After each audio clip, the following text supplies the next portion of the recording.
Okay, good morning to all of you and welcome again in chemistry lecture.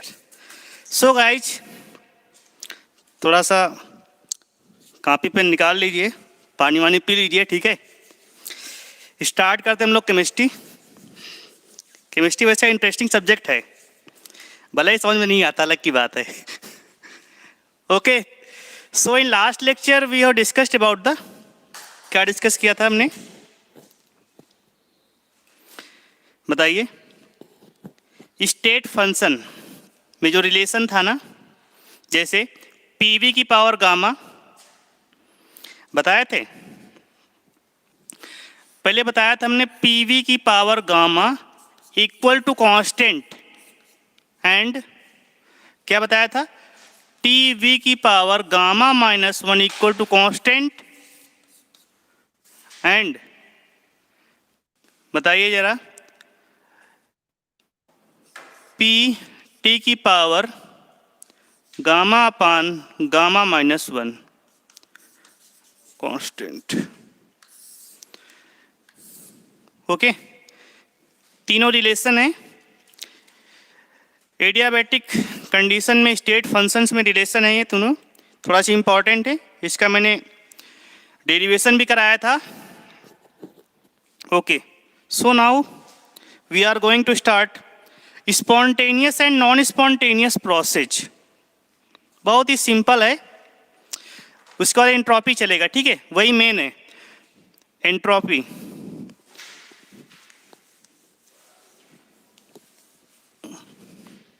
सो आप लोग थोड़ा सा patience रखिए, कुछ बच्चे पूछने लगते हैं कि आज लेक्चर है कि नहीं। अरे सर ने थोड़ा सा पढ़ा दिया ज़्यादा, तो क्या प्रॉब्लम हुई क्या? हम लोग थोड़ा ज़्यादा क्यों पढ़ाएं? तुम लोगों के फ्यूचर के लिए, ठीक है। तुम लोगों का भविष्य उज्जवल होगा तो हमारा भविष्य उज्जवल होगा, नहीं होगा? ओके, सो नोट डाउन कीजिए, आप लोग स्टार्ट कीजिए, हेडिंग डालिए spontaneous process.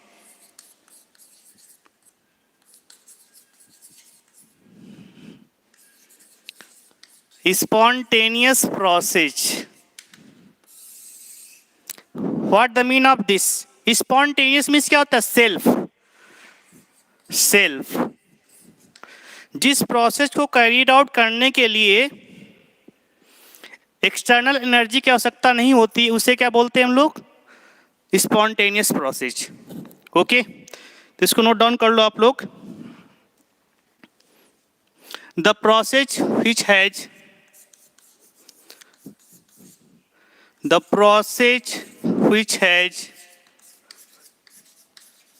a natural tendency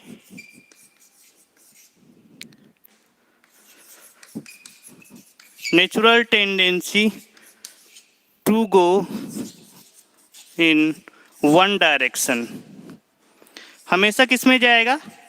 one direction में। तो इस प्रकार के प्रोसेस क्या कहलाएंगे? स्पॉन्टेनियस प्रोसेस कहलाएंगे। तो स्पॉन्टेनियस प्रोसेस का सबसे इंपॉर्टेंट क्या पॉइंट है कि ऑल नेचुरल प्रोसेस की बात कर रहे हैं, ऑल नेचुरल प्रोसेस की बात कर रहे हैं। Okay, and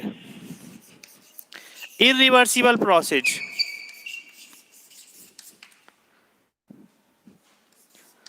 are spontaneous.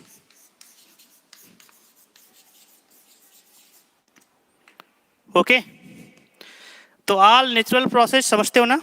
For example अगर हम बात करते हैं कि मेल्टिंग ऑफ आइस को मेल्ट करने के लिए किसी टेम्परेचर की आवश्यकता पड़ती है, वो सेल्फ होती है, ठीक है। और इवेपोरेशन ऑफ वाटर को इवेपोरेट करने के लिए these are the self process. Okay, these are the spontaneous process, मतलब इनको इनिशिएट करने के लिए देखो इसमें तो दो कैटेगरी हो जाएंगे, एक सेल्फ इनिशिएट होते हैं, एक में इनिशिएट करना पड़ेगा, वो भी स्पॉन्टेनियस रहेंगे। जो नॉन स्पॉन्टेनियस होता है उसमें एक्सटर्नल सोर्स ऑफ एनर्जी आपको कंटिन्यूअस प्रोवाइड करनी पड़ेगी till the complete of the process. Okay, नहीं समझ में आया? तो स्पॉन्टेनियस क्या बनेगा? जिसमें से आपने या तो सेल्फ हो जाएगा या फिर तुमने थोड़ा सा energy the. For example candle को लाइटिंग करना, कैंडल में आग लगाते हैं ना, तो थोड़ा सा पहले एनर्जी देना पड़ता है, इसके बाद फिर क्या है, कंटिन्यूअस चलता रहता है। This is the spontaneous. Spontaneous है लेकिन इसमें इनिशिएट करना पड़ेगा आपको। और मेल्टिंग ऑफ आइस क्या है, स्पॉन्टेनियस है, इसमें इनिशिएट नहीं करना पड़ रहा है, विदाउट इनिशिएशन। ओके, आपका रन करता रहेगा। और नॉन स्पॉन्टेनियस, उसका उल्टा कर दो। फॉर एग्जाम्पल अगर फ्लो ऑफ हीट होता है कहाँ से, हाई टेम्परेचर से लो टेम्परेचर में, flow of heat high temperature to low temperature, this is the spontaneous process. But flow of heat from low temperature to high temperature, फिर समझना, flow of heat from low temperature to high temperature, it is non spontaneous process, क्योंकि low temperature से high temperature में flow कराने के लिए energy की आवश्यकता पड़ेगी। ओके, पॉइंट क्लियर है ना। जैसे वाटर का flow from high level to low level, this is the spontaneous process. But water का flow from low level to high level, नीचे से ऊपर पहुंचाना है, तो क्या हो जाएगा, नॉन स्पॉन्टेनियस। तो इसको नोट डाउन कर लो, ठीक है। अब देखो, नोट कर लो, स्पॉन्टेनियस हो गया, सेकंड नोट को नॉन स्पॉन्टेनियस। अभी सारे एग्जाम्पल लिखा देंगे, ठीक है, इसको लिखा देते हैं। Non spontaneous process, non spontaneous क्या हो जाएगा, देखो, the process which needs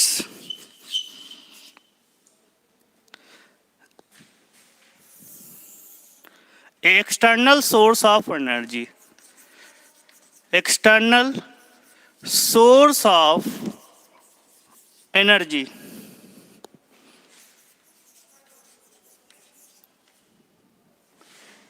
to proceed till the completion। इसका बेसिक मीन्स यही हुआ, ठीक है। इसका बेसिक मीन्स क्या हुआ कि इसमें एक्सटर्नल सोर्स ऑफ एनर्जी चाहिए जब तक आपका कंप्लीट नहीं हो जाएगा, उससे बोलते हैं नॉन स्पॉन्टेनियस। ओके, अब देखो इसका एग्जांपल लिख लो, नॉन स्पॉन्टेनियस एग्जांपल लिख लो, फिर इसको मैं बताता हूं स्पॉन्टेनियस एग्जांपल। तो नॉन स्पॉन्टेनियस एग्जांपल क्या हो जाएगा, flow of heat, flow of heat from low temperature to high temperature, कहां से, low temperature to high temperature, ठीक है। या फिर उल्टी गंगा बहाना, समझते हो ना, उल्टी गंगा बहाना मतलब उल्टा होता है। Flow of water from low level to high level. अब तुम लोग कह रहे हो ऐसा क्या है कि flow of water from low level to high level, देखो इसमें एक्सटर्नल सोर्स ऑफ एनर्जी की आवश्यकता पड़ेगी, कब तक, जब तक प्रोसेस कंप्लीट नहीं हो जाएगा, ठीक है। लेकिन जो वाटर जो है ना, इंडिया में कुछ ऐसे प्लेस हैं, एक झारखंड में है और कई लेह वगैरह में, ठीक है, वहाँ पे तुम देखोगे तो वाटर नीचे से ऊपर की ओर जाता दिखाई पड़ेगा, लो लेवल से हाई लेवल में, ठीक है। तुमको देखोगे कि दिखेगा वाटर जो है नीचे से ऊपर को आ रहा, उसे बोलते हैं इल्यूजन, ठीक है। तो झारखंड में एक प्लेस है, वहां पे तुमको दिखेगा कि वाटर जो है नीचे से ऊपर आ रहा है, ठीक है।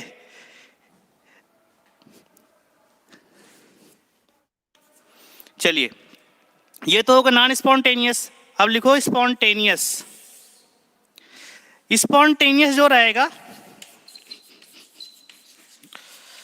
इसको दो तरीके से डिवाइड किया गया, एक में इनिशिएट करना पड़ेगा, एक में इनिशिएट नहीं करना पड़ेगा, मतलब प्रोसेस की शुरुआत में थोड़ा सा एनर्जी देना पड़ेगा, इसे बोलते हैं initiation, without any energy non initiation. तो देखो दो कैटेगरी में इसको नॉन इनिशिएटेड प्रोसेस,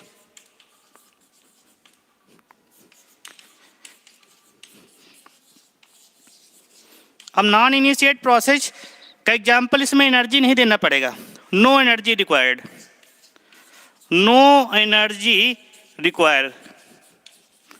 एग्जाम्पल, इसका उल्टा कर दो, स्पॉन्टेनियस को उल्टा कर दो, नहीं नॉन स्पॉन्टेनियस को उल्टा क्या हो जाएगा, this will become the flow of heat from high temperature to low temperature, flow of heat from high temperature to low temperature, T for temperature है वो, ओके। इसमें क्या रहेगा, स्पॉन्टेनियस को दो तरीके डिवाइड किया गया, नॉन इनिशिएटेड प्रोसेस जिसमें से एनर्जी शुरुआत में भी नहीं देना पड़ेगा, जैसे इसमें हीट का फ्लो करना है, ठीक है, हाई टेम्परेचर से लो टेम्परेचर एनर्जी देना पड़ेगा, नहीं देना पड़ेगा, क्योंकि हाई एनर्जी में ऑलरेडी है वो, ओके। किसी कोई प्रॉब्लम यहाँ तक, एनीबॉडी डाउट, प्रॉब्लम, सब सिंपल सी बातें, ठीक है। थोड़ा सा और समझते हैं इसको, इसी से एंट्रोपी आएगा आगे, ठीक है, कोई खास नहीं है सब। तो मैंने एक वर्ड बोला है, all natural and irreversible process are spontaneous, उसको पॉइंट को याद रखना,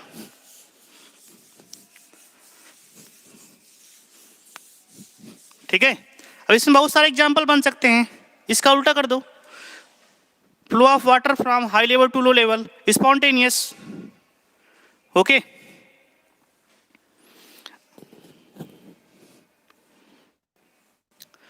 ठीक है, तो और थोड़ा चलते हैं हम लोग।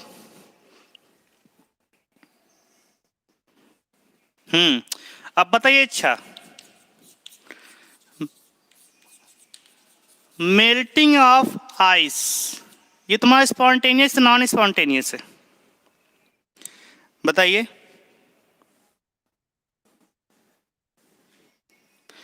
मेल्टिंग ऑफ आइस स्पॉन्टेनियस रहेगा, ठीक है, आइस मेल्ट हो रहा तुम्हारा, इवेपोरेशन ऑफ, ये सब कभी कभी पूछ लेता है, इवेपोरेशन ऑफ वाटर, ठीक है, ये हमेशा इवेपोरेट होता है किसी भी टेम्परेचर पे,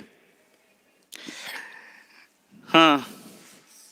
dissolution of NaCl in water, ठीक है, जब वाटर में हम लोग साल्ट ऐड करते हैं ना, कौन सा, खाने वाला, ठीक है, NaCl की बात कर रहे हैं, तो इसमें एनर्जी देनी नहीं पड़ती, अपने आप मिक्स हो जाता है, this is the spontaneous process. अब देखो, ये तो हो गया स्पॉन्टेनियस, इनमें एनर्जी आपको इनिशिएट करने के लिए नहीं देना पड़ेगा। अब सेकेंड इसमें लिख लो, स्पॉन्टेनियस का सेकेंड हो जाएगा इनिशिएट एनर्जी रिक्वायर। कुछ ऐसे प्रोसेस हैं जो स्पॉन्टेनियस बाद में होंगे, पहले आपको एनर्जी देना पड़ेगा, जैसे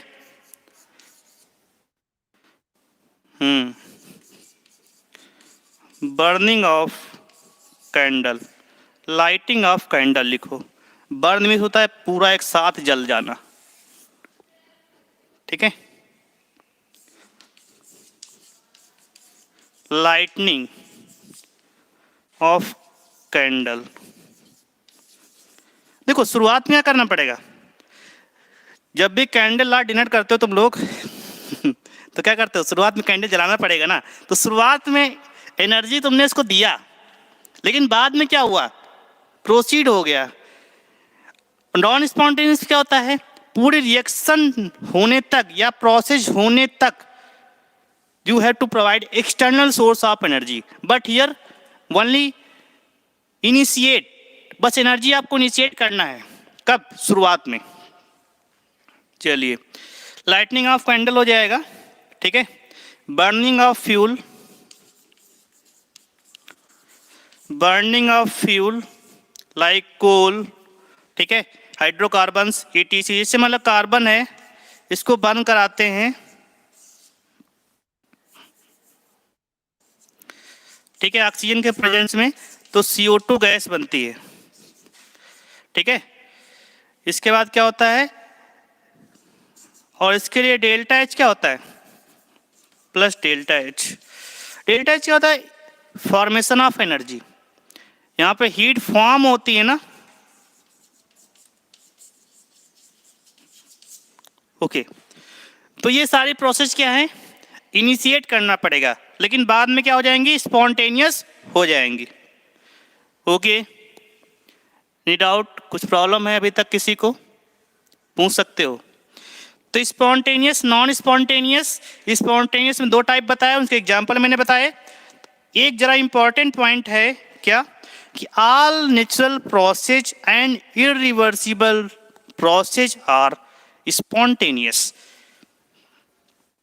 ठीक है, उस पर थोड़ा और आगे डिटेल में जाएंगे हम लोग। ठीक है, अब देखो स्पॉन्टेनियस प्रोसेस को इफेक्ट करने वाले फैक्टर्स कौन कौन से हैं। तो पहला आता है एंट्रोपी, दूसरा आता है एंथैल्पी। तो सबसे पहले हम लोग पढ़ते हैं, हेडिंग डालो, नोट कर लिया इसको? चलिए नोट कर लिया। हेडिंग डालो, factors affecting spontaneous process.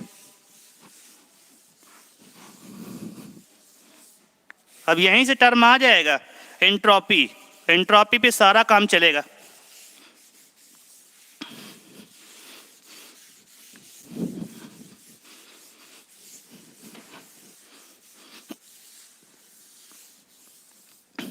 Okay, heading डालो, फैक्टर्स अफेक्टिंग स्पॉन्टेनियस प्रोसेस। कौन कौन से फैक्टर्स हैं जो स्पॉन्टेनियस प्रोसेस को इफेक्ट करेंगे? ठीक है, चल रहा है ना, बंद हो जाता है अपने आप, इसलिए देखना पड़ता है बार बार, कोई इसका इलाज नहीं है। ठीक है,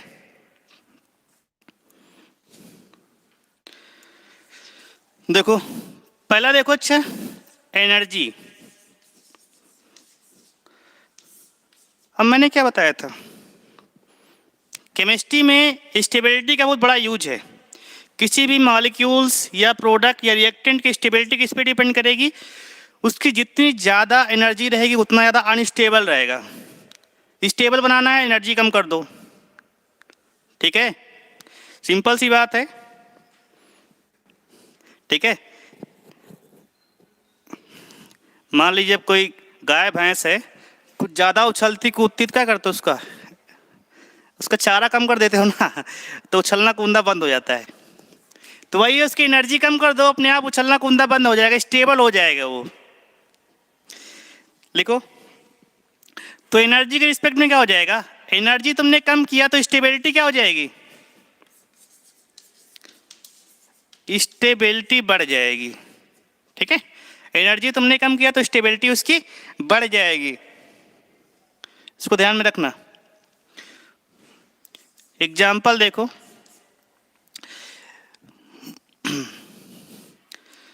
अच्छा तो एक्सोथर्मिक रिएक्शन है।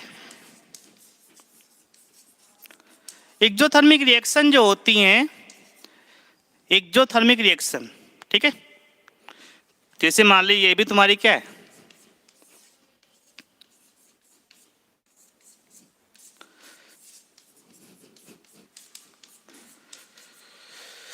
यहाँ पे क्या हो रहा है, या तो इसको तुम डेल्टा एच मान लो, कुछ ही मान लो। तो यहाँ पे हीट क्या हो रही है? फॉर्म हो रही है ना। हीट जब फॉर्म हो रही है, अगर यही डेल्टा एच केवल इधर लगी होती तो हीट इंडोथर्मिक हो जाती। ठीक है, तो एक्सोथर्मिक रिएक्शन क्या होती है? स्पॉन्टेनियस होती है।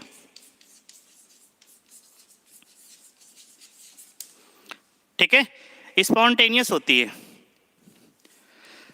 अच्छा तो और तुमको जो बताया था मेल्टिंग ऑफ आइस, वो भी स्पॉन्टेनियस रहेगा। ठीक है, इवेपोरेशन वो भी स्पॉन्टेनियस रहेगा। तो रिएक्शन जो भी रहेंगी स्पॉन्टेनियस रहेंगी। सेकेंड देखो, अब ये देखो सेकेंड फैक्टर तुम्हारा मेन इंपॉर्टेंट है, रैंडमनेस। अच्छा, रैंडमनेस मीन्स क्या होता है? एक अरेंज्ड वे होता है, एक रैंडमनेस होता है, ठीक है। तो अरेंज वे और रैंडमनेस में क्या डिफरेंस है थोड़ा सा बताइए। रैंडमनेस मीन्स होता है कि मूवमेंट, ठीक है, मूवमेंट ऑफ पार्टिकल। जैसे क्लास है तुम्हारा, ठीक है, आप लोग एकदम से आते हो और बैठ जाते हो उधर उधर, लेकिन बाद में का तो अरेंज करते हैं सब लोग, ठीक है, कि अपने रोल नंबर वाइज आप लोग बैठिए, या फिर डिवाइड, गर्ल्स अलग बॉयज अलग, ठीक है। तो उससे बोलते हैं अरेंज फॉर्म। रैंडमनेस मीन्स क्या होता है, बिना ऑर्डर के, ठीक है, इधर उधर घूमना, उसे बोलते हैं रैंडमनेस। रैंडमनेस ही बाद में तुम्हारा एंट्रोपी बनेगा, डिग्री ऑफ रैंडमनेस एंट्रोपी कहलाएगा, ठीक है। अब बताओ अच्छा रैंडमनेस कब बढ़ेगा। देखो सिंपल सी बात, जैसे हम हैं, ठीक है, अकेले रहेंगे क्लास में तो साइलेंट रहेगा, 4 लोग आ जाएंगे तो आवाज बढ़ेगी तो रैंडमनेस बढ़ेगी, मतलब नंबर ऑफ पार्टिकल इंक्रीज होने पर रैंडमनेस बढ़ेगी, सिंपल सी बात, ठीक है। तो देखो, तो यहां पे क्या हो जाएगा, रैंडमनेस इंक्रीज होगी, ठीक है, रैंडमनेस इंक्रीज होगी तो क्या हो जाएगा, प्रोसेस कैसा रहेगा तुम्हारा, स्पॉन्टेनियस रहेगा, ठीक है। रैंडमनेस अगर इंक्रीज होगी तो प्रोसेस कैसा रहेगा, स्पॉन्टेनियस रहेगा। तो these are the factors affecting spontaneous process, ठीक है। पहला तो एनर्जी कम होनी चाहिए, स्टेबिलिटी बढ़ेगी। दूसरा है रैंडमनेस अगर बढ़ाओगे तो स्पॉन्टेनियस प्रोसेस रहेगा, ओके। अब थोड़ा सा इसको और समझेंगे अलग वे में। जैसे हमारे पास रैंडमनेस की कंडीशन देखो, स्टेट चेंज करने पर, स्टेट हमने चेंज किया, स्टेट चेंज करेंगे, स्टेट चेंज किया मतलब सॉलिड, सॉलिड में क्या होते हैं, पार्टिकल सारे अरेंज्ड फॉर्म होते हैं, ठीक है, बहुत ही कम मूवमेंट होता है। इसके बाद लिक्विड, लिक्विड में क्या होता है, थोड़ा पार्टिकल्स मूवमेंट करेंगे, ठीक है, but in case of gas बहुत ही ज्यादा मूवमेंट करते हैं। तो रैंडमनेस क्या कर रही है, इंक्रीज हो रही है,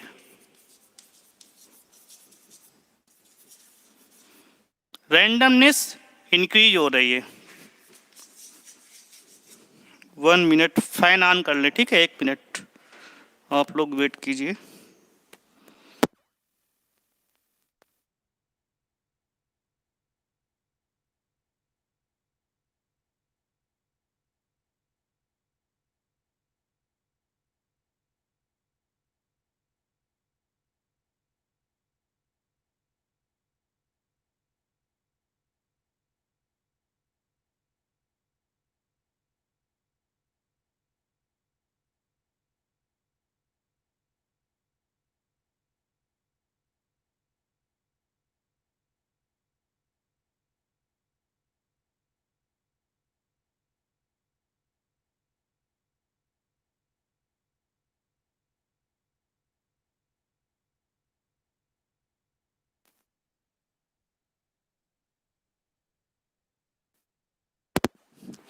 ओके, तब फैन चालू हो गया है।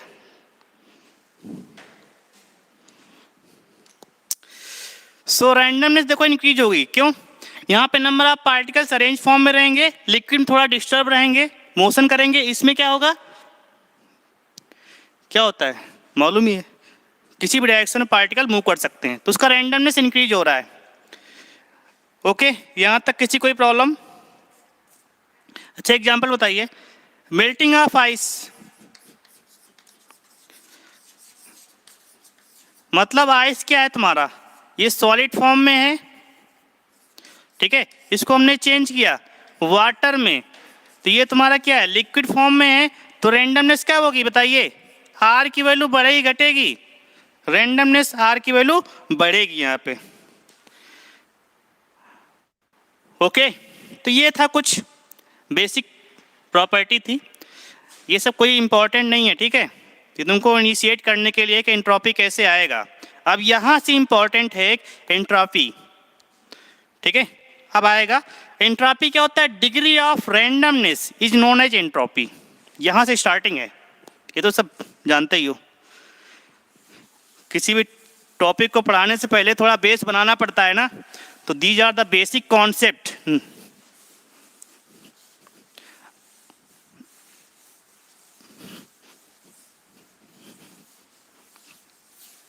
एंट्रोपी को थोड़ा अच्छे से पढ़ना, बहुत ही अच्छा टॉपिक है और बहुत ही इंपॉर्टेंट है।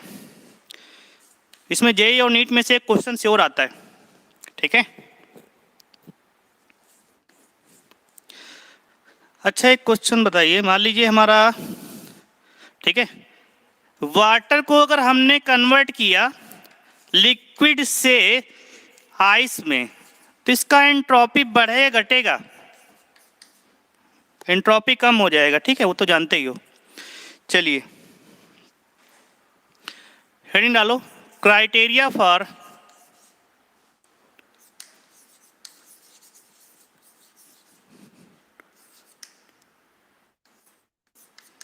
Deciding spontaneity. स्पॉन्टेनिटी और स्पॉन्टेनियस प्रोसेस की बात कर रहे हैं। क्राइटेरिया कौन कौन सा यहाँ पे, ठीक है।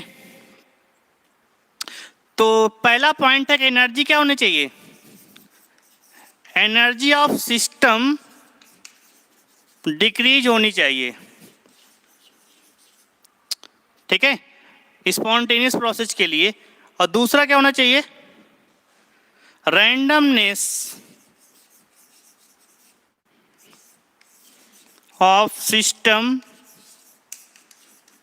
इंक्रीज होनी चाहिए। ये तो तुमने सीखा भी, ठीक है। एनर्जी डिक्रीज होनी चाहिए, रैंडमनेस इंक्रीज, दो ही फैक्टर हमने बताया तुमको भी, ठीक है। अब देखो रैंडमनेस ऑफ यूनिवर्स, तुमको मैंने बताया था कि यूनिवर्स जो हमारा है एक्सपैंड कर रहा है लगातार। एक्सपैंड कर रहा है तो क्या हो जाएगा बताइए, एक्सपेंशन, एक्सपैंड कर रहा है, तो रैंडमनेस ऑफ यूनिवर्स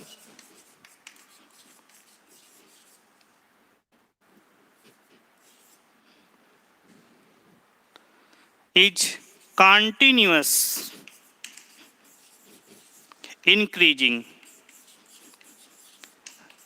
अच्छा ऐसा क्यों, क्योंकि this is a natural process. और हमने क्या बताया था कि नेचुरल प्रोसेस में रैंडमनेस हमेशा इंक्रीज होगी और स्पॉन्टेनियस प्रोसेस होगा। कोई भी नेचुरल प्रोसेस ले लो, उसके लिए क्या रहेगा, रैंडमनेस इंक्रीज होगी और प्रोसेस स्पॉन्टेनियस होगा। तो एक्सपेंशन ऑफ यूनिवर्स या फिर randomness of universe continuous increasing, मतलब क्यों, कि यूनिवर्स हमारा एक्सपैंड कर रहा है लगातार, ठीक है। ऑलराइट, तो ये दो फैक्टर थे, ये थोड़ा सा एक पॉइंट बताया। अब हेडिंग डालो आप लोग तुरंत, बिना किसी देरी के। नोट कर लिया ना, रब कर रहे हैं, चलिए इसको रब कर देते हैं जब तक।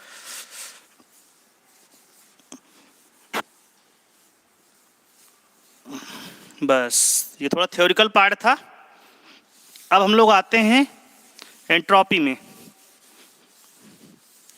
हेडिंग डालो आप लोग एंट्रोपी। अब यहां से एंट्रोपी शुरू।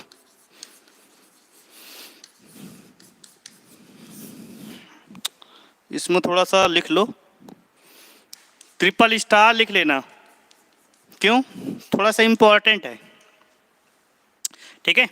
एंट्रोपी को हम लोग डिफाइन किससे करेंगे, एस से। जैसे मैंने बताया था ना कि एंट्रोपी क्या होता है, degree of randomness is known as entropy. तो एंट्रोपी को हम लोग सिस्टम में काउंट नहीं कर सकते, मतलब डिफाइन नहीं कर सकते, इसलिए हम लोग चेंज इन एंट्रोपी लेते हैं। जैसे मैंने बताया था लास्ट मतलब प्रीवियस लेक्चर्स में कि internal energy can not be calculate for the system, so we calculate the change in internal energy. In the same way entropy can not calculate for the system, so we calculate the change in entropy. इसलिए delta S हमेशा मिलेगा तुमको, S नहीं मिलेगा, okay. तो लिखो degree of randomness is known as entropy. ठीक है, अब बताइए एंट्रोपी तुम्हारा एक्सटेंसिव प्रॉपर्टी की इंटेंसिव प्रॉपर्टी है?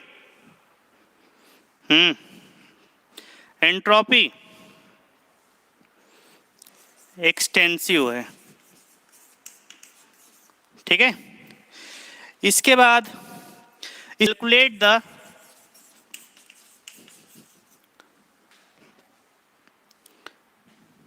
Exact value of entropy, so we calculate change in entropy।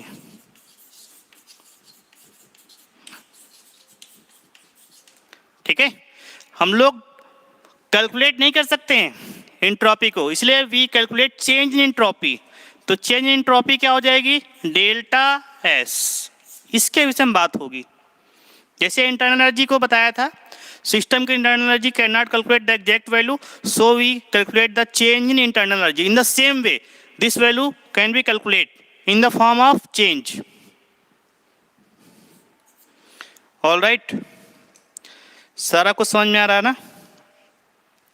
देखो यहाँ पे डेल्टा एस, इसको लिखते हैं डेल्टा एस, और ये वैल्यू होती है, एंट्रोपी का फॉर्मूला होता है Q बाई टी। Q क्या है? Q इज द, अब बताइए Q यहाँ पे हो जाएगा हीट। ठीक है, तो यहाँ पे लिख लो रिवर्सिबल, और एक डब्बा बना लो। ठीक है, तो ये हो जाएगा रिवर्सिबल। क्यू रिवर्सिबल लिखा है, R E V, R E V क्या होता है? रिवर्सिबल होता है। अब बताइए इसका यूनिट बताइए आप लोग, यूनिट जल्दी से।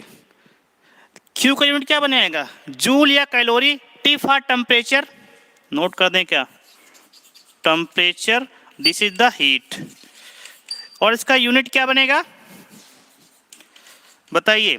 इसको जूल में डिफाइन करेंगे, जूल बाई केल्विन, या फिर कैलोरी पर केल्विन, या फिर जूल पर डिग्री सेंटीग्रेड और कैलोरी पर degree centigrade, as you wish. किसी कोई डाउट है?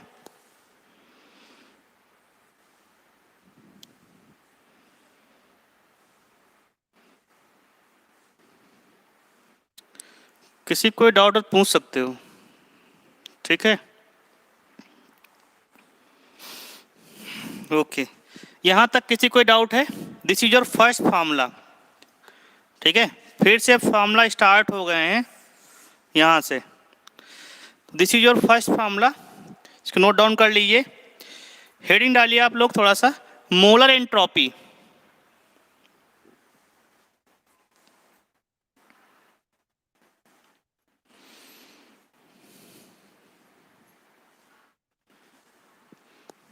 ठीक है, सेकेंड हेडिंग डालिए आप लोग,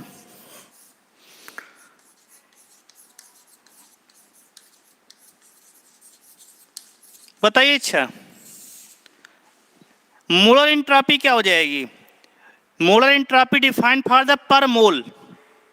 ठीक है, अब मोलर एंट्रोपी जो डिफाइन होगी पर मोल के लिए हो जाएगी।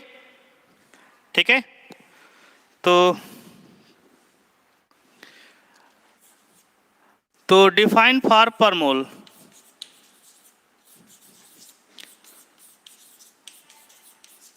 अब बताइए। अच्छा, पर मोल के लिए डिफाइन हो जाएगी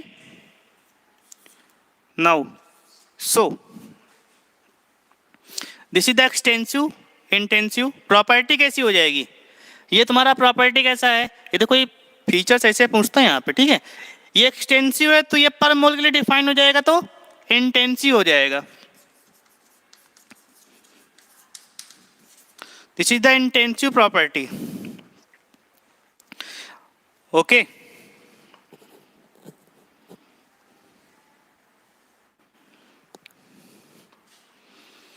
अच्छा यूनिट बताइए इसका जरा, यूनिट क्या हो जाएगा? यूनिट क्या हो जाएगा, यहाँ पे यूनिट क्या था, जूल पर केल्विन था ना, तो इसका यूनिट क्या हो जाएगा, अब पर मोल आ गया, तो जूल पर केल्विन इंटू मोल, या फिर कैलोरी पर केल्विन इंटू मोल। अच्छा, टेम्परेचर पे कैसे वैरी करेगा, देखो यहाँ पे टेम्परेचर पे कैसे वैरी करेगा, टेम्परेचर कम होगा तो एस की वैल्यू बढ़ेगी, टेम्परेचर बढ़ेगा तो एस की वैल्यू कम हो जाएगी। तो लिख लो, for same amount of heat in a phase, एक कोई फेज है उसमें हीट सेम है, ठीक है, low temperature has more entropy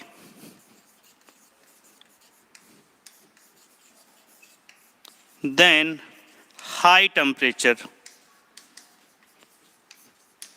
ठीक है, नहीं समझ में आया क्या, यहां से देख लो, डेल्टा एस क्या हो जाएगा, क्यू रिवर्सिबल अपॉन टी। अब डेल्टा ई यहां से क्या बनेगा, delta S inversely proportional to 1 T.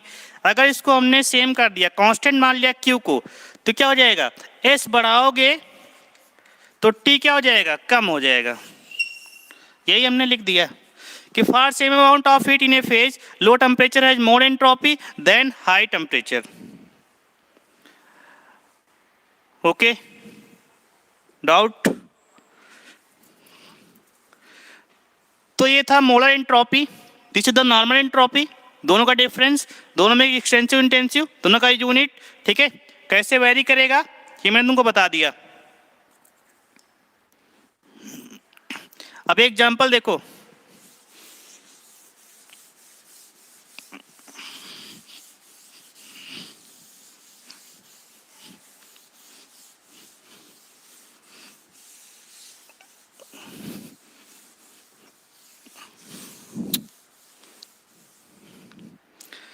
Okay, example ये है,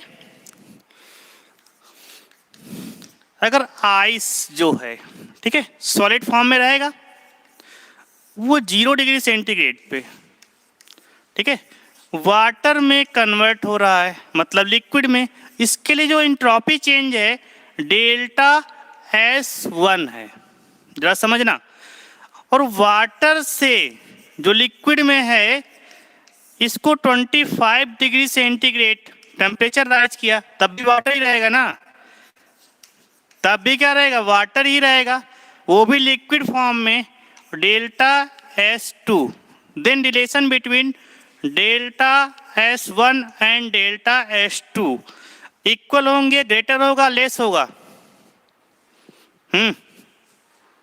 यहां से टेम्परेचर, ठीक है, बताइए यहां पे क्या रहेगा, हीट सेम रहेगी ना, बताइए टेम्परेचर का वैरी करा रहा, हीट सेम है,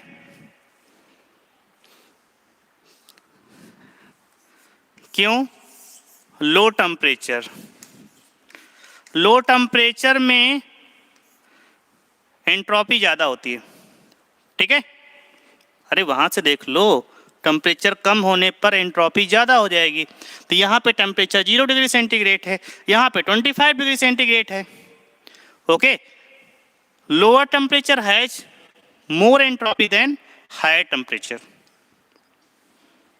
ये कब, एक कंडीशन है, एक फेज है, उसमें एक्सचेंज ऑफ हीट क्या है, सेम है, उस कंडीशन में। अदरवाइज क्या होगा, कहीं पर अप्लाई करोगे तो टेम्परेचर बढ़ाने पर क्या हो, गैस के मालिक्यूल बढ़ेंगे तो रैंडमनेस बढ़ेगी, तो एंट्रोपी बढ़ेगी, लेकिन यहाँ पे अलग नेचर है तुम्हारा, ठीक है, यहाँ पे क्या, फिर same amount of heat in a phase, किसी एक फेज में जो सेम अमाउंट ऑफ हीट लिया गया है उसके लिए है, हर जगह एप्लीकेबल नहीं रहेगा ये। ओके, नाउ तो स्टेट में क्या हो जाएगी एंट्रोपी, अगर हम ऐसे लिख दें कि सॉलिड से, हाँ, एंट्रोपी चेंज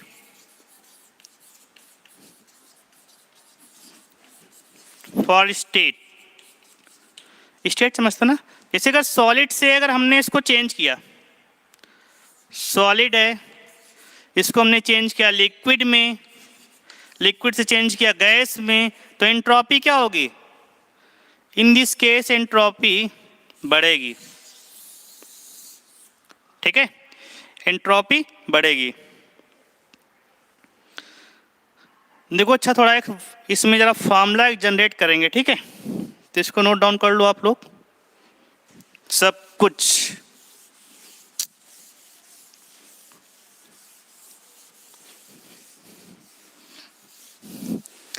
तुम लोग खाना वाना खा के बैठते हो ना?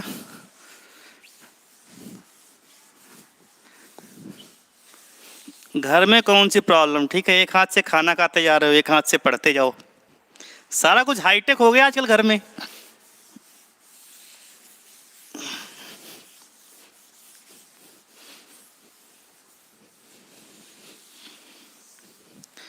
नोट डाउन कर लिया, इसको भी रब कर दें। चलिए,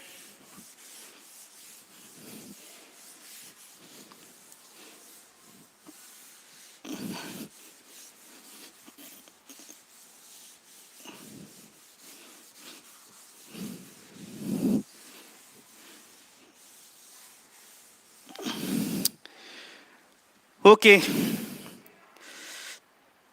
तो I hope there is no problem, यहाँ तक किसी कोई प्रॉब्लम नहीं है, ठीक है। नाउ अब देखो, यहाँ से एक डेरिवेशन थोड़ा सा है, उसको थोड़ा समझना, बहुत ही आसान है, ठीक है। देखो, तुमको बताया हमने भी, delta S equal to Q reversible, ठीक है। रिवर्सिबल समझते हो ना, रिवर्सिबल प्रोसेस की बात हो रही है, डिवाइड बाई टी टेम्परेचर। अच्छा, from the first law of thermodynamics FTD से क्या होता है? Q equal to delta U minus W, ये तो सबने पढ़ रखा है ना, पढ़ा है ना। और क्या होता है? Q equal to delta U plus P delta V। लिख सकते हैं कि नहीं लिख सकते? ये सब पढ़ाया था, चेंज वगैरह।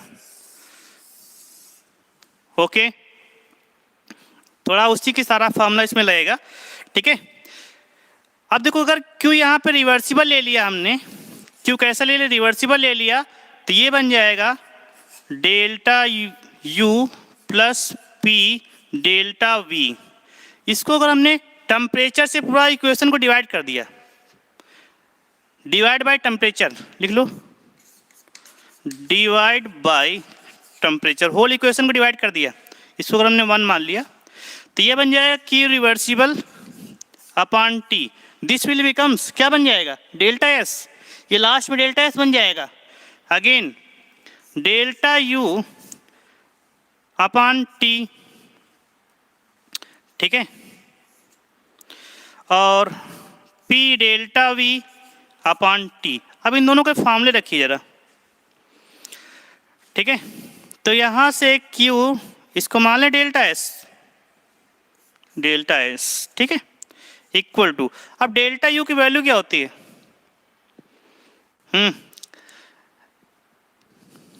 Molar heat capacity at constant volume के फॉर्म में कल मैंने एक इसका फॉर्मूला बताया था, क्या बताया था बताइए? ये बताया था du अपॉन dt, या फिर delta U upon delta T, ठीक है। ये दोनों फॉर्मूले बताए, ये तुम्हारा स्मॉल चेंज के लिए, लार्ज चेंज के लिए, तो वैल्यू रखो, डेल्टा U की वैल्यू क्या हो जाएगी? n नंबर ऑफ मोल्स के लिए क्या हो जाएगा? Delta U becomes NCV delta T, NCV delta T plus divide में क्या रहेगा? टेम्परेचर, और यहाँ पर भी P delta V upon T। ये बन गया, बस अब आधा काम हो गया, ठीक है। बस 5 मिनट में हमारा आंसर दे देते हैं। डेरिवेशन है थोड़ा सा, देखो इसको स्मॉल चेंज करिए, फॉर स्मॉल चेंज, थोड़ा सा इसको रफ कर देते हैं, ठीक है, नोट कर लिया, क्योंकि इसमें थोड़ा सा बड़ा है, इतना रफ कर रहे हैं बस, ज़्यादा बड़ा जाएगा ये।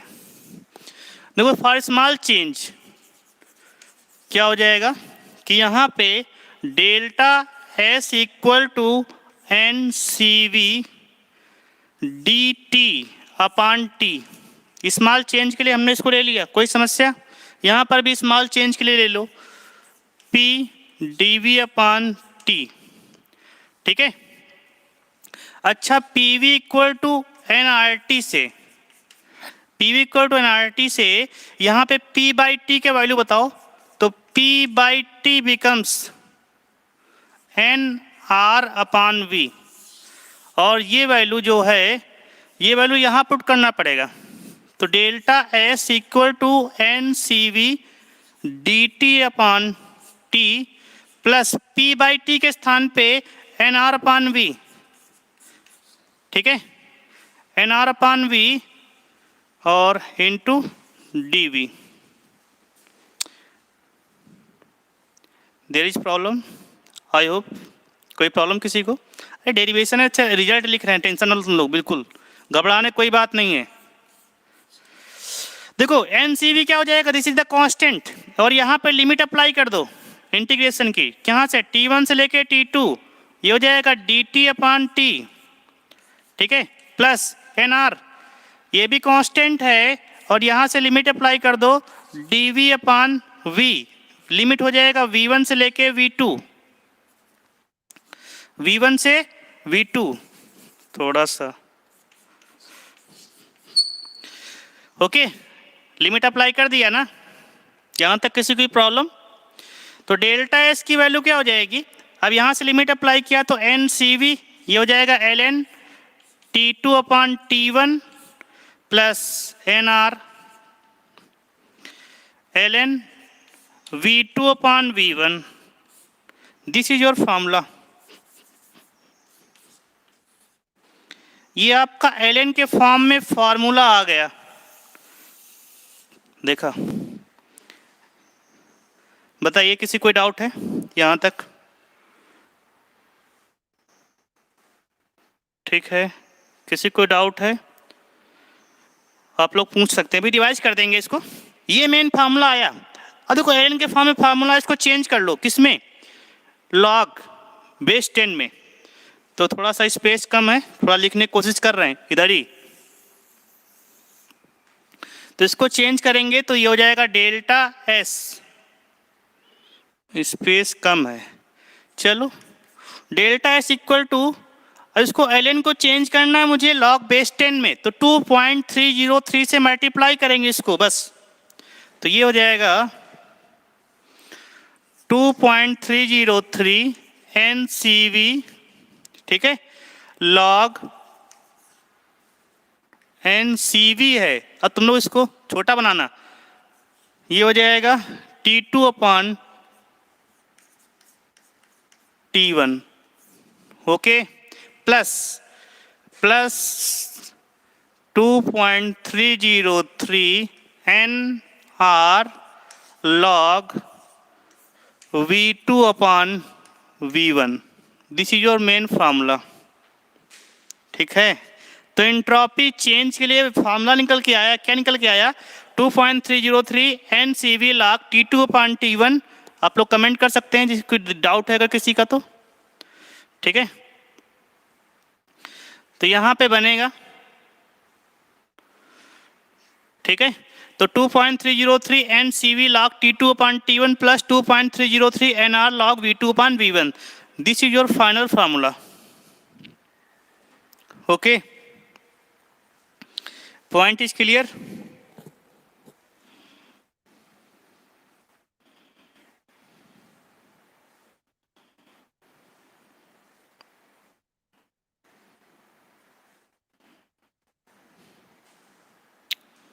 बताइए किसी कोई डाउट है?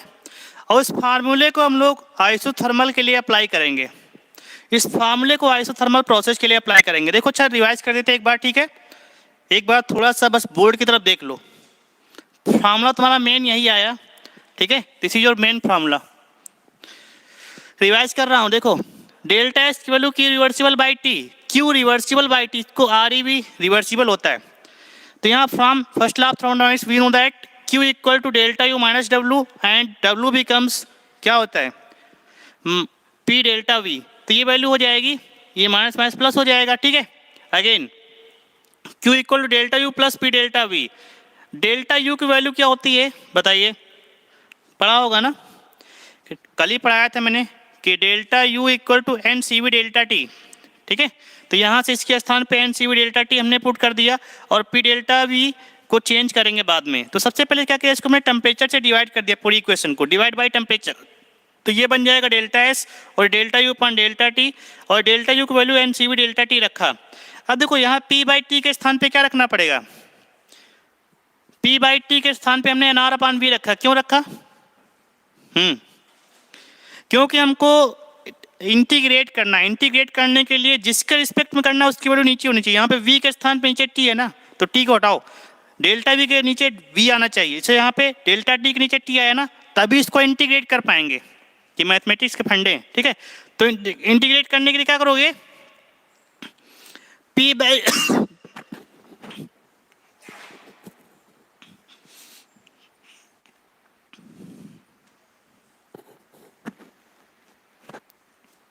देखो P बाई टी के स्थान पे क्या रखोगे, P V equal to N R T, P V equal to N R T. So P by T becomes N R upon V, ये हमने पुट किया। डेल्टा एस की वैल्यू हो जाएगी दिस विल। नाउ इंटीग्रेट, इसको small change के लिए हमने ले लिया, यहाँ पे लार्ज देखो स्मॉल चेंज हो गया था। इसके बाद हमने इंटीग्रेट किया डी टी को T1 से T2 के रिस्पेक्ट में और डी वी को V1 से V2 के रिस्पेक्ट में। अब 1 अपॉन एक्स क्या होता है इंटीग्रेशन में, ln x होता है ना। तो यहाँ पे N C V L N T two upon T1 direct हमने अप्लाई किया। लिमिट रखेंगे, ये कितना आएगा, डायरेक्ट हमने अप्लाई कर दिया, ठीक है। ये तुम्हारा कितना आ जाएगा, V2 upon V1। Now again this is your formula. इस फार्मूले को हमको लिखना है किसके लिए,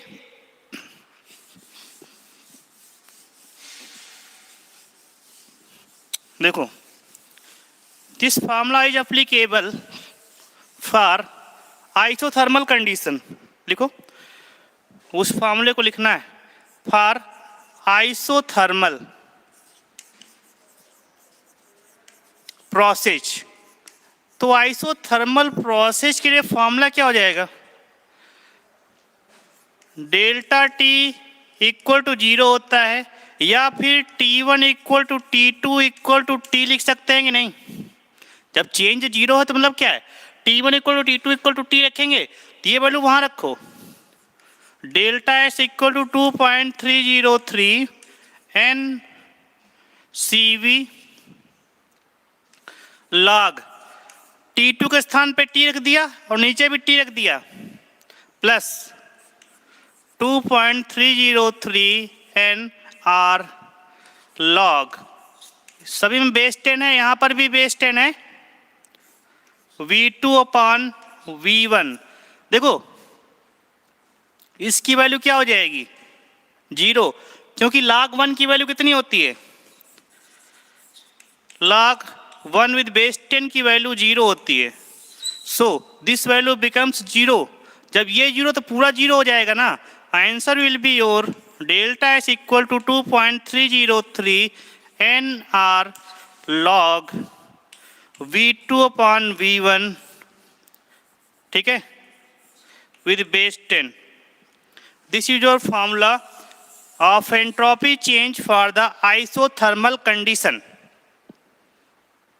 तुमको ये याद रखना है, ठीक है, मेन फार्मूला याद रखना, डेरिवेशन भले भूल जाओ कोई समस्या नहीं है, ठीक है, तुमको बता दिया हूँ।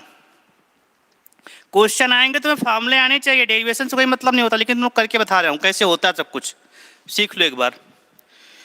ओके, एनी डाउट, कुछ भी डाउट है किसी को पूछ सकते हो आप लोग, ठीक है। अब देखो इसको जरा उसी फार्मूले को लास्ट वाले को फॉर आइसोकोरिक प्रोसेस के लिए बताइए।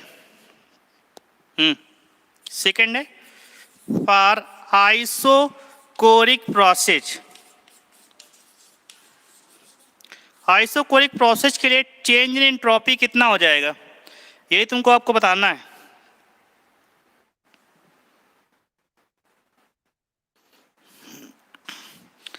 अच्छा एक मिनट, ये जरा लिख नहीं रहा हूँ, ध्यान रखना।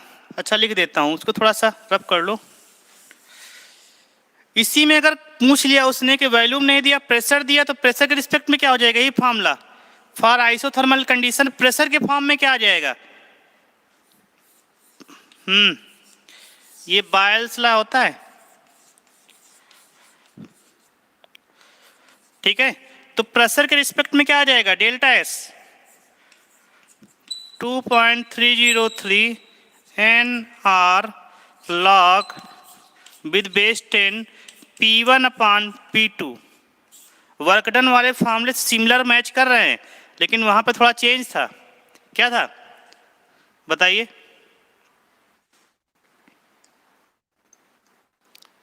याद है ना सब, माइनस था और एनआरटी था, ठीक है। सारा कुछ सोच समझ के करो।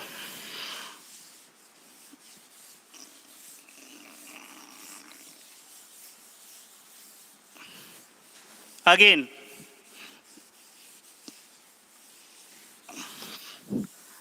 अब थोड़ा सा पढ़ लो, ठीक है। 1 घंटा हो गया, हम समझ रहे हैं, टाइम कम है, पढ़ाना ज़्यादा है। ये सब चीज़ें अगर लेंथी तरीके से पढ़ाएंगे नहीं तुम लोग समझ नहीं पाओगे, ठीक है। फार्मूला रटा देना अलग की बात है, थोड़ा बहुत को समझा के लिखना 2-3-4 मिनट ज़्यादा लगता है, पर ज़्यादा नहीं लगता है, ठीक है। इसलिए थोड़ा समझ लो। अब लिखो, तो लास्ट का फार्मूला था ना for isochoric process. Isochoric process के लिए, ठीक है, तो डेल्टा एस क्या हो जाएगा, आइसोकोरिक प्रोसेस के लिए क्या हो जाएगा कि डेल्टा V इक्वल टू 0, मतलब V1 equal to V2 equal to V मान लेंगे। Okay, now put the formula delta S equal to N 1 minute 2.303 NCV log of T2/T1 plus 2.303 NR log of, यहाँ बेस 10 है, log का base 10 होता है, ln का base ई होता है, ठीक है। ये हो जाएगा V2/V1। अब V2/V1 के स्थान पे हमने क्या रख दिया, दोनों प्लेस पे हमने V रख दिया, तो ये वैल्यू क्या हो जाएगी 0। तो then delta S will be 2.303 NCV log of T2/T1। okay, this is your formula।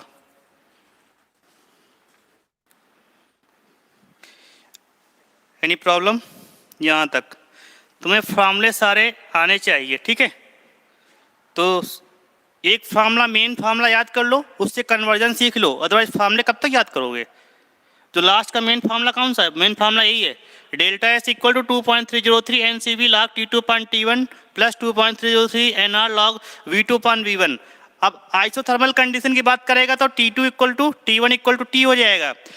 Isochoric की बात कर रहा है तो V2 equal to V1 equal to V हो जाएगा, ठीक है। तो दिस इज योर फार्मूला, डब्बा बना लो, नहीं भाग जाएगा, ठीक है। थोड़ा स्टैंडर्ड तरीके से लिख लिया करो, स्टार स्टार बना लिया करो, लगे हाँ कि डबल स्टार ट्रिपल स्टार है, ठीक है। पॉइंट क्लियर है। नाउ अब इसको रफ कर रहे हैं, यही सब फार्मूले हैं। थर्मो इसीलिए थोड़ा टफ है, ठीक है, इसमें बहुत सारे फार्मूले हैं, फार्मूले में फार्मूले फार्मूले फार्मूले, इसमें टफ कुछ नहीं है, बहुत आसान है। बस आप लोग थोड़ा सा पेशेंस रखो, हम सब बता देते हैं कैसे क्या हो रहा है।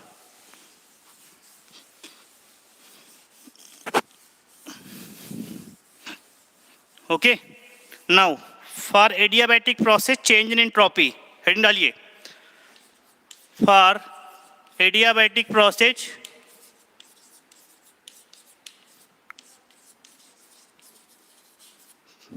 चेंज इन एंट्रोपी, ठीक है। डेल्टा एस क्या होगा, टाइम हो गया है ना, चलिए पढ़िए, थोड़ा टाइम और पढ़ा देते हैं, ठीक है। आप लोगों को अगर प्रॉब्लम ना हो तो, टाइम कम है, कोर्स ज़्यादा है, फिर बोल रहा हूँ ठीक है, उस हिसाब से तुमको पढ़ाना पड़ेगा।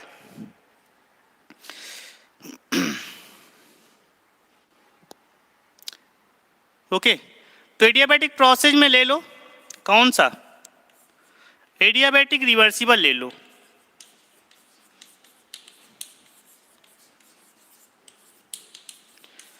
एडियाबैटिक रिवर्सिबल में क्या हो जाएगा तुम्हारा, इसको 1 नंबर ले लो, ठीक है। एडियाबैटिक रिवर्सिबल में तुम्हारा क्या हो जाएगा बताइए, डेल्टा एस की वैल्यू क्या होती है, क्यू रिवर्सिबल अपॉन टी होता है। जब ये वैल्यू तुम्हारी क्या हो रही है, एडियाबैटिक रिवर्सिबल, ठीक है। तो एडियाबैटिक रिवर्सिबल प्रोसेस में तुम्हारा ये जीरो होता है ना, ये जीरो हो जाएगा, तो डेल्टा एस की वैल्यू भी तुम्हारी क्या हो जाएगी, जीरो हो जाएगी, कंडीशन वही है। अगेन सेकेंड है एडियाबैटिक इरिवर्सिबल, इसमें भी तुम्हारा क्या रहेगा, इरिवर्सिबल के लिए बताइए, देखो इरिवर्सिबल में तुम्हारा क्यू तो जीरो रहेगा, ठीक है, लेकिन कंडीशन रहेगी क्यू जीरो रहता है, लेकिन क्यू तुम्हारा इरिवर्सिबल जीरो नहीं रहता है, ठीक है। इरिवर्सिबल कंडीशन में Q reversible does not equal to zero रहता है, लेकिन क्यू जीरो रहता है, कंडीशन अलग अलग है।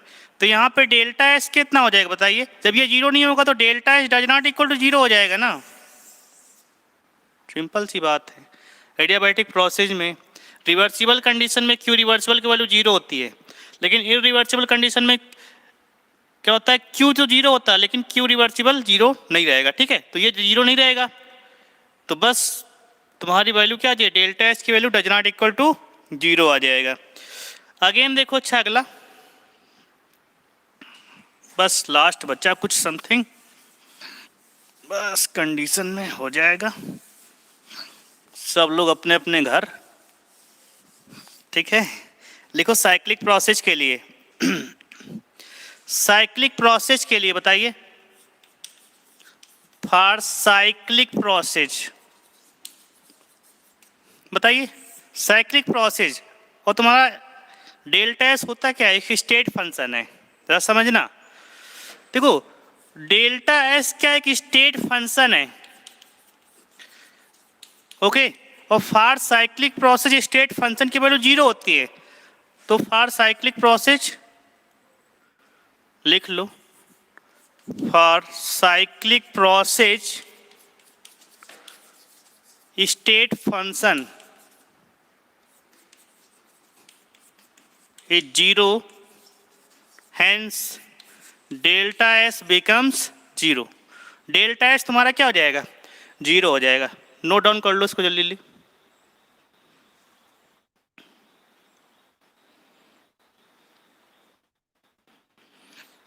ठीक है, नोट कर लिया ना। अच्छा, delta S of universe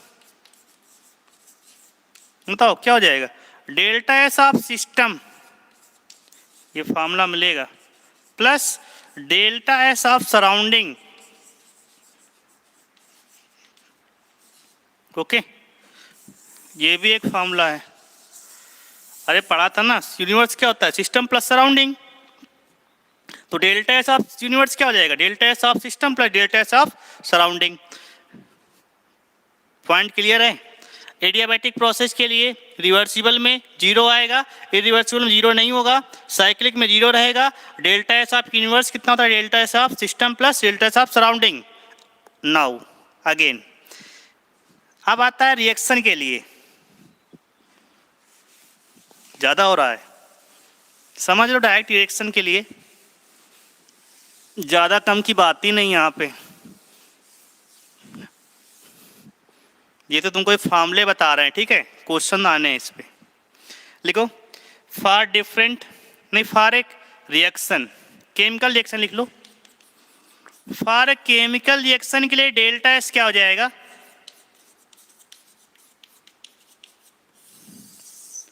okay. तो delta S for the chemical reaction क्या हो जाएगा, summation of, this is the summation of, summation का साइन है, एंट्रोपी ऑफ प्रोडक्ट, जितने एंट्रोपी ऑफ प्रोडक्ट की है, minus summation of entropy of reactant. दोनों का डिफरेंस क्या कहलाएगा, डेल्टा एस क्या जाएगा। ये क्या है, प्रोडक्ट है, this is the reactant, this is the sign of sum, यह समेशन का साइन है, ऐड करते हैं, ठीक है। अगला लिखो for different process, different process के लिए क्या होता है, डेल्टा एस चेंज। तो delta S change different process के लिए देखो, अभी तुमको बता चुके ना, ये तो मालूम ही है, सॉलिड से लिक्विड में जाएंगे तो एंट्रोपी बढ़ेगी, लिक्विड से गैस में जाएंगे तो एंट्रोपी बढ़ेगी, ठीक है। दूसरा इसका होता है कि डेल्टा एन जी, ये थोड़ा इंपॉर्टेंट है, इज ग्रेटर देन जीरो, यहाँ से change in number of moles of gases state of reacted and product का डिफरेंस लिया गया, तब delta N G value greater than, जो डेल्टा एस क्या हो जाएगा, ग्रेटर देन जीरो, ठीक है। और डेल्टा एन जी अगर तुम्हारा लेस देन जीरो है, इस पे क्वेश्चन करा देंगे, ठीक है, तो डेल्टा एस की वैल्यू भी लेस देन जीरो हो जाएगी, ठीक है। अच्छा देख लो, क्वेश्चन देख लो इस पे, ठीक है, तुम लोगों का मन नहीं मान रहा होगा। कैल्शियम कार्बोनेट है, इसको जब हीट कराते हैं तो ये तुम्हारा calcium oxide plus CO2 gas में कन्वर्ट हो जाता है। अब बताइए डेल्टा एन जी फाइंड कर लो इसके लिए, तो डेल्टा एन जी क्या है इसके लिए, for this delta N G equal to कितना है 1, तो डेल्टा एस क्या हो जाएगा, ग्रेटर देन जीरो, मतलब पॉजिटिव रहेगा ना, delta N G greater than zero है तो डेल्टा एस भी क्या रहेगा, ग्रेटर देन जीरो रहेगा,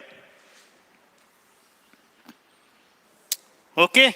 यहां तक किसी कोई प्रॉब्लम, इसका एग्जांपल देख लो, अच्छा इसका लिख लो, अमोनिया का formation N2 + 3H2 goes to 2NH3,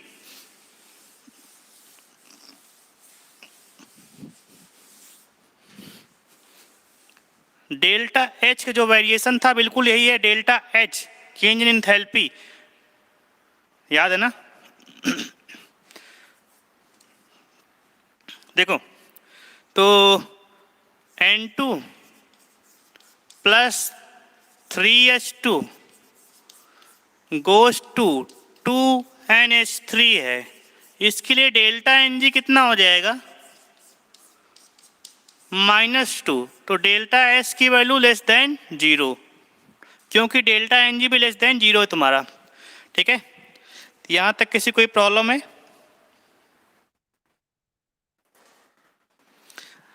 अच्छे एक एग्जाम्पल लिख रहे हैं, इसको बताइए जरा, इसके लिए डेल्टा NaCl है, एक्वस है और equilibrium with the NaCl solid, इसके लिए डेल्टा एस की वैल्यू बताइए आप लोग। इक्विलिब्रियम मेंटेन कर रहा है लिक्विड से सॉलिड, ये एक्वस जानते हो वाटर के साथ है, और यहाँ पे सॉलिड है, इक्विलिब्रियम है, मतलब बीच की कंडीशन है, ना सॉलिड है ना लिक्विड है। अगर सॉलिड होता तो एंट्रोपी क्या हो जाती, कम हो जाती ना। बताइए यहाँ पे एंट्रोपी चेंज कैसे आएगा,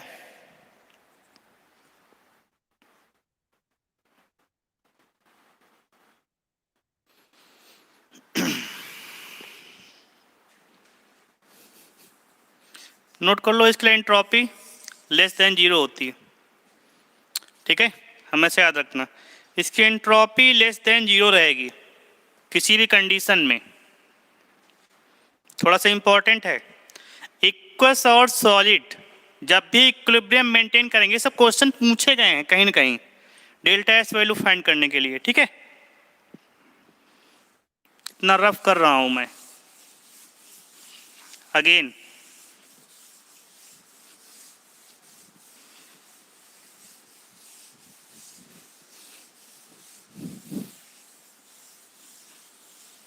स्पॉन्टेनियस प्रोसेस जो है, ठीक है, नाउ अब देखो एंट्रोपी चेंज इन गैस, लिखो लिखो, हेडिंग डालो, entropy change in gas, gas के रिस्पेक्ट में एंट्रोपी चेंज बताना है, ठीक है।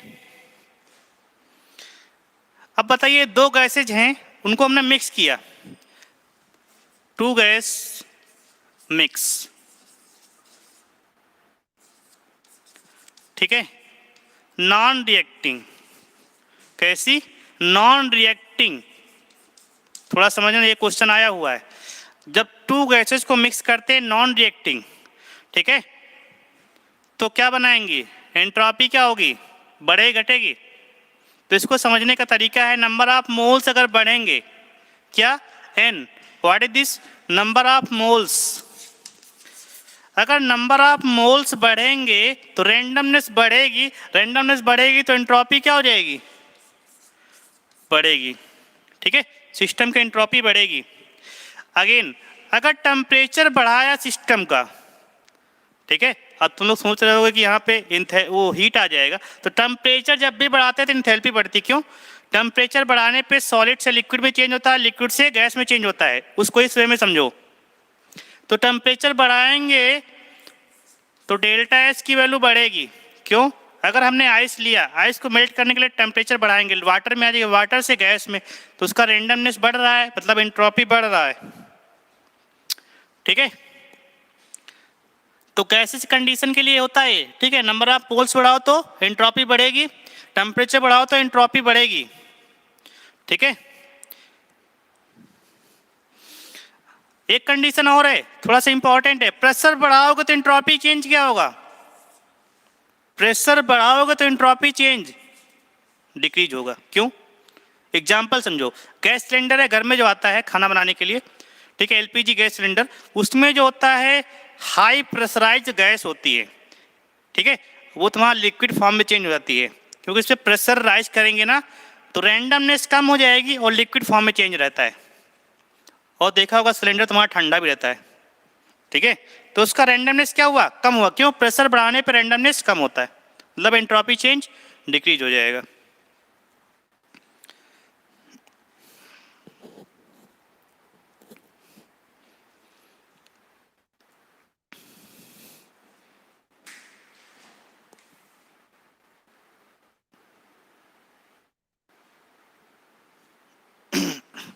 अरे वही समझ लो, समझ में आया ना, भावनाओं को समझो, हो सकता है कभी कुछ गलत लिख जाए तो समझ लिया करो इसको, ठीक है, अब रोबोट नहीं जो बिल्कुल एकदम वही आएगा, ठीक है, तो लिखा तो मैंने खैर सही है सब कुछ। देखो अच्छा आगे थोड़ा सा और समझ लो, और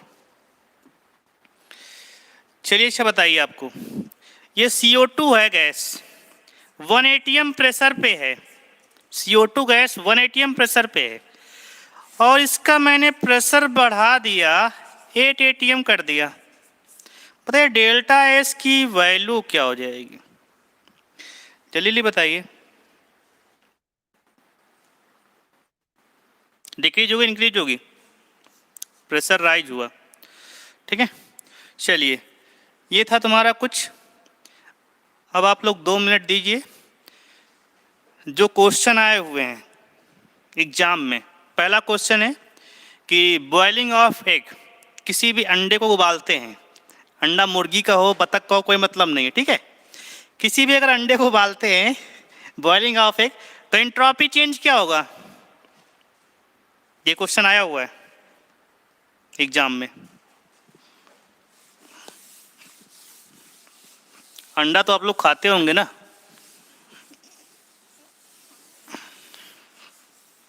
बताइए, ये सारे क्वेश्चन आए हैं। बॉइलिंग ऑफ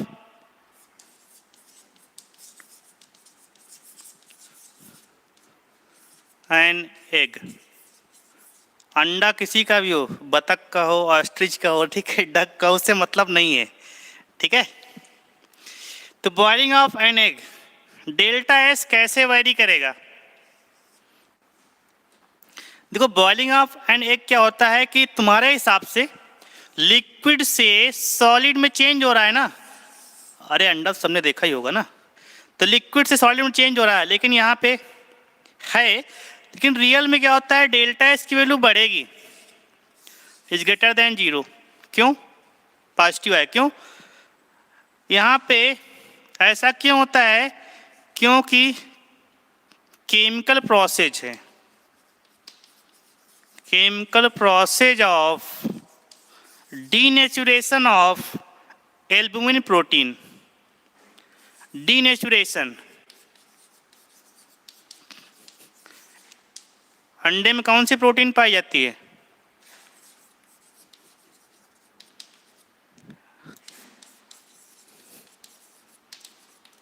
ठीक है,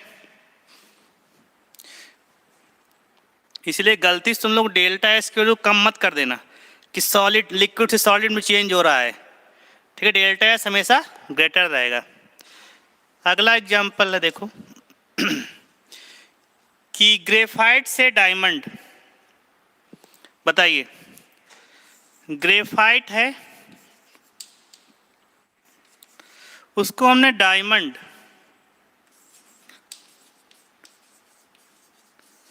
ग्रेफाइट और डायमंड दोनों में बताइए, इसके लिए डेल्टा एस की वैल्यू क्या हो जाएगी? इसको ऐसे लिख लो, डेल्टा एस ऑफ ग्रेफाइट, इसको ऐसे लिखो, डेल्टा एस ऑफ डायमंड। बताइए दोनों में से डेल्टा एस की वैल्यू किसकी ज़्यादा होती है? देखो, सॉलिड चैप्टर तुमको पढ़ाया जाएगा, सॉलिड चैप्टर में, कि ग्रेफाइट में फ्री इलेक्ट्रॉन्स होते हैं, इसलिए इलेक्ट्रिकल कंडक्टेंस होता है। जब फ्री इलेक्ट्रॉन्स होंगे तो मूवमेंट करेंगे ना, फ्री इलेक्ट्रॉन होंगे तो मूवमेंट करेंगे। जब मूवमेंट करेंगे तो क्या होगा? एंट्रोपी बढ़ेगी। एंट्रोपी बढ़ेगी तो सिंपल सी बात है, एंट्रोपी चेंज क्या रहेगा? ग्रेफाइट की ज़्यादा रहेगी। ऑलराइट, एक और एग्जांपल है, उसको नोट कर लो बस। Stretching of rubber. बताइए, स्ट्रेचिंग ऑफ रबर,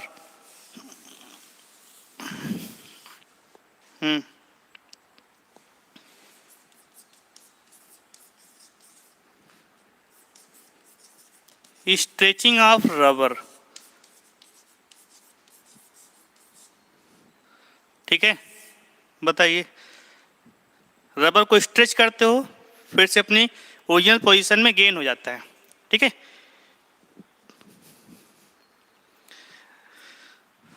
तो डेल्टा एस की वैल्यू बताइए आप लोग,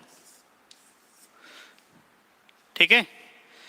जब तुम्हारा स्ट्रेच नहीं कर रहे, ओरिजिनल पोजीशन में कैसा होता है? क्वाइल्ड फॉर्म में होता है। कैसा होता है? क्वाइल्ड। क्वाइल समझते हो ना? उसका ऐसे ऐसे ऐसे ऐसे ऐसे रहेगा, क्वाइलिंग फॉर्म में रबड़, ठीक है। और जब स्ट्रेच कर दोगे तो ऐसे हो जाएगा, मतलब डिसऑर्डर्ड रहता है। कैसा रहता है? डिसऑर्डर्ड रहता है, कोई ऑर्डर नहीं है। अब इसका जब ये हो जाएगा अनकॉइल्ड। अनकॉइल्ड मीन्स होता है ऑर्डर्ड, ठीक है। अब बताइए, रैंडमनेस क्या होता है? डिग्री ऑफ डिसऑर्डर्ड होता है ना, या degree of randomness, degree of disorder, उसी क्या बोलते हैं? एंट्रोपी बोलते हैं। तो डिसऑर्डर किस में? क्वाइल्ड फॉर्म में ना, ओरिजिनल फॉर्म में, तो इसकी ज़्यादा रहेगी। ये ऑर्डर्ड फॉर्म में आ जाएगा। देखो ये कॉइल फॉर्म में, ऑर्डर फॉर्म में ना स्ट्रेच करने के बाद इसकी रेंडमनेस कम हो जाएगी, इसकी रेंडमनेस ज़्यादा रहेगी। ओके,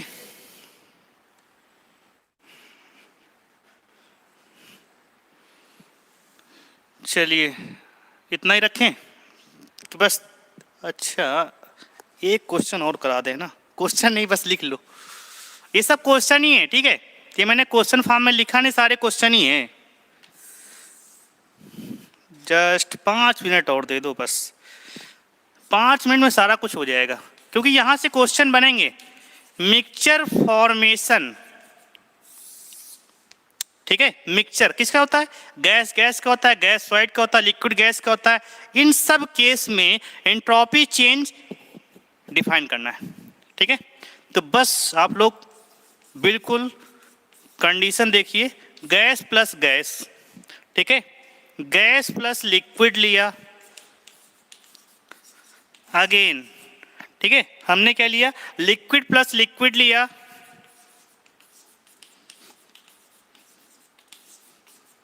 और हमने क्या लिया?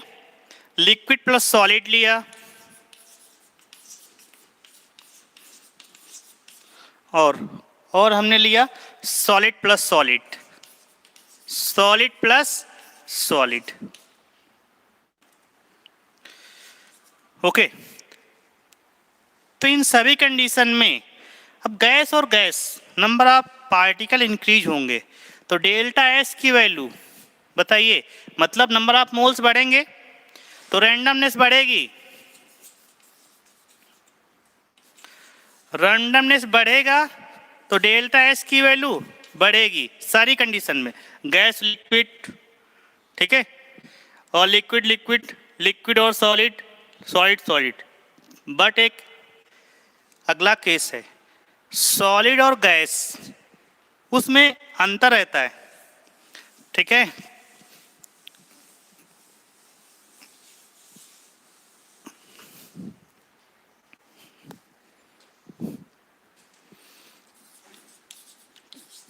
सॉलिड प्लस गैस, इसके लिए स्पेशली क्या होती है? डेल्टा एस की वैल्यू डिक्रीज करती है। क्यों क्यों ऐसा होता है? यहाँ पे गैस एब्जॉर्ब होती है सॉलिड के सरफेस पे, गैस एब्जॉर्ब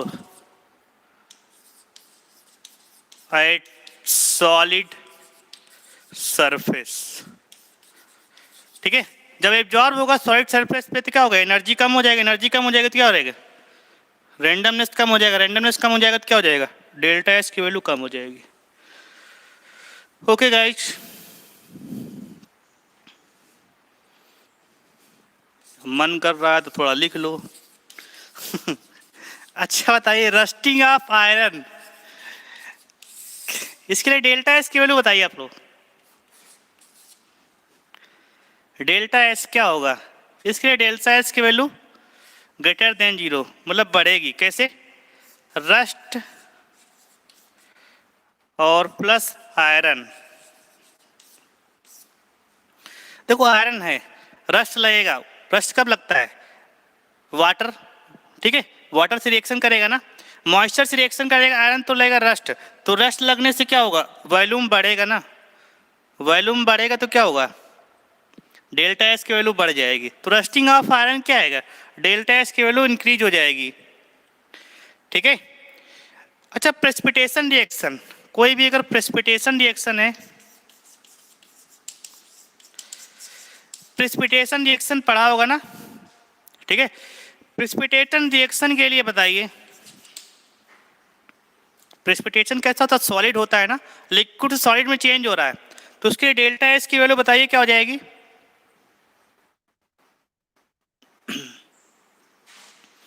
बताइए, प्रेसिपिटेशन रिएक्शन डेल्टा एस की वैल्यू कम हो रही है, ठीक है, डिक्रीज या लेस देन 0 हो जाएगी, ठीक है। और कुछ प्रेसिपिटेशन एग्जांपल देख लो, हमारे पास Ag plus Cl minus aqueous solution में है, ये आपस में मिलके AgCl बनाएंगे, सॉलिड फॉर्म में, तो सॉलिड फॉर्म में चेंज हो रहा है ना, तो ये रिएक्शन के लिए डेल्टा एस की वैल्यू लेस देन 0 हो जाएगी। आई होप आप लोगों को काफ़ी कुछ समझ में आ गया होगा। ये एंट्रोपी को मैंने लगभग फिनिश कर दिया, ठीक है। तो ये सब जो केमिकल रिएक्शन है इन पे बेस्ड क्वेश्चन को मिलेंगे, श्योर है। और डेल्टा एस का जो फार्मूला है उस पर क्वेश्चन मिलेंगे, लेकिन ज़्यादा उस पर नहीं मिलते, वर्क डन के फार्मूले मिलेंगे, ठीक है, लेकिन यहाँ से क्वेश्चन मिलेंगे। These are the application of entropy. Okay, I hope आप लोगों ने लेक्चर थोड़ा एंजॉय किया होगा, थोड़ा लंबा हो गया, कोई समस्या नहीं है, टाइम कम है, स्कोर भी तो करना है, ठीक है। चलिए।